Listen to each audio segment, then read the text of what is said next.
Assalamualaikum warahmatullahi wabarakatuh. Hai anak-anak, jumpa lagi dengan Bu Isna. Kali ini kita akan belajar tema 1, subtema 2, kebersamaan dalam keberagaman, pembelajaran 4. Muatan pelajaran yang akan kalian pelajari adalah PPKN dengan KD 3.4 mengidentifikasi berbagai bentuk keberagaman suku bangsa, sosial, dan budaya di Indonesia yang terikat, persatuan, dan kesatuan. Yang kedua, bahasa Indonesia dengan KD 3.2 mencermati keterhubungan antar gagasan yang didapat dari teks lisan, tulis, atau visual. Tujuan pembelajaran yang akan kalian capai adalah setelah membaca teks, kalian mampu mengidentifikasi gagasan pokok dan gagasan pendukung dengan benar.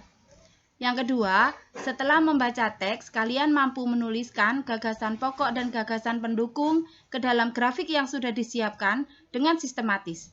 Yang ketiga, setelah berdiskusi, kalian mampu menjelaskan bentuk-bentuk kerjasama dalam keberagaman dengan benar.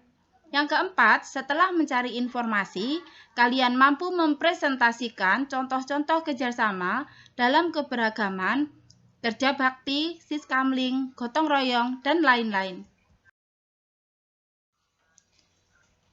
Bahasa Indonesia, gagasan pokok dan gagasan pendukung dalam bentuk tabel.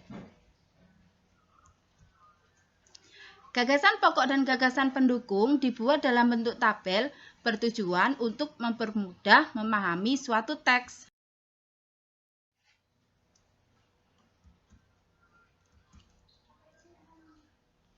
Kita baca contoh 1 paragraf 1 ya. Gelar budaya di sekolah. Keragaman tidak hanya terdapat di lingkungan masyarakat, tetapi juga di lingkungan sekolah. Para siswa di sekolah Udin terdiri atas berbagai suku bangsa. Mereka berasal dari berbagai daerah di Indonesia. Ada siswa yang berasal dari Sumatera, ada siswa yang berasal dari Jawa, ada siswa yang berasal dari Kalimantan, Sulawesi, Nusa Tenggara, Papua, dan sebagainya. Nah, anak-anak, mari kita cari tahu mana yang merupakan gagasan pokok dan mana yang merupakan gagasan pendukung.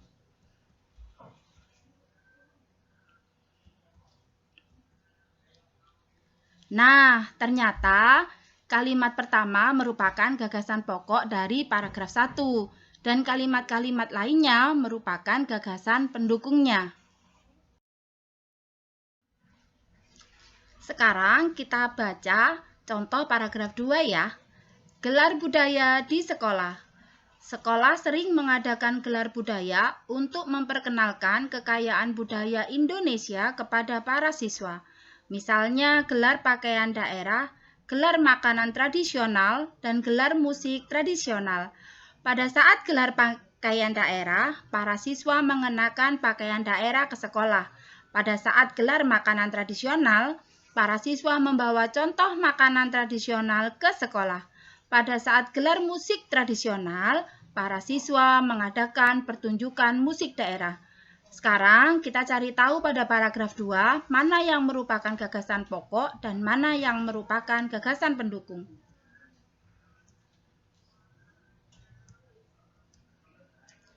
Betul sekali, ternyata gagasan pokoknya terdapat pada kalimat pertama dan kalimat-kalimat lainnya merupakan gagasan pendukung dari paragraf 2.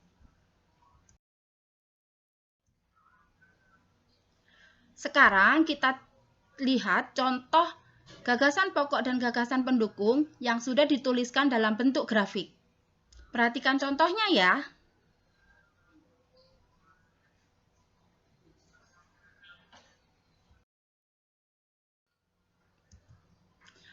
PPKN. Kali ini kita akan menjelaskan bentuk-bentuk kerjasama yang ada di dalam kelas.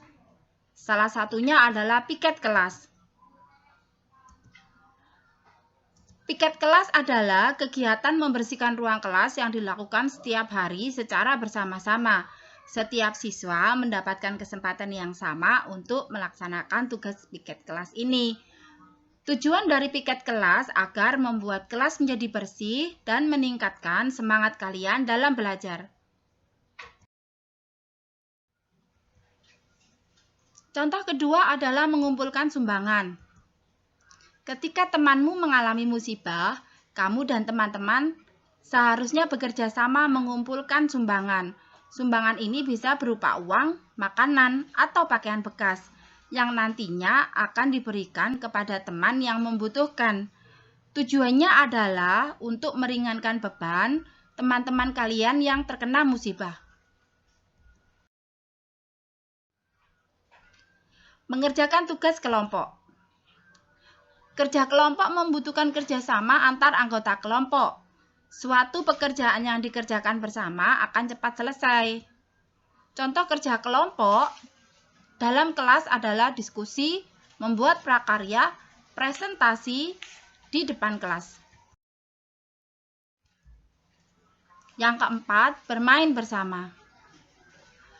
Bermain akan lebih menyenangkan jika dilakukan bersama teman-teman, bukan? Permainan apa saja yang bisa kalian lakukan bersama-sama? Contohnya petak umpet, gobak sodor, dan ular naga. Yang kelima adalah olahraga beregu.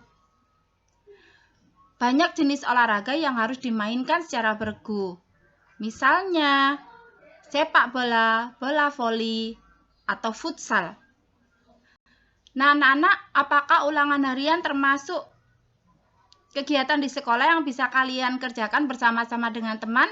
Tentu saja tidak ya. Kalau ulangan harian harus kalian kerjakan sendiri, secara mandiri dan percaya diri. Terima kasih anak-anak sudah mengikuti video dari Bu Isna hari ini. Kita bertemu lagi pada video pembelajaran berikutnya. Semoga video-video dari Bu Isna bermanfaat buat kalian. Wassalamualaikum warahmatullahi wabarakatuh.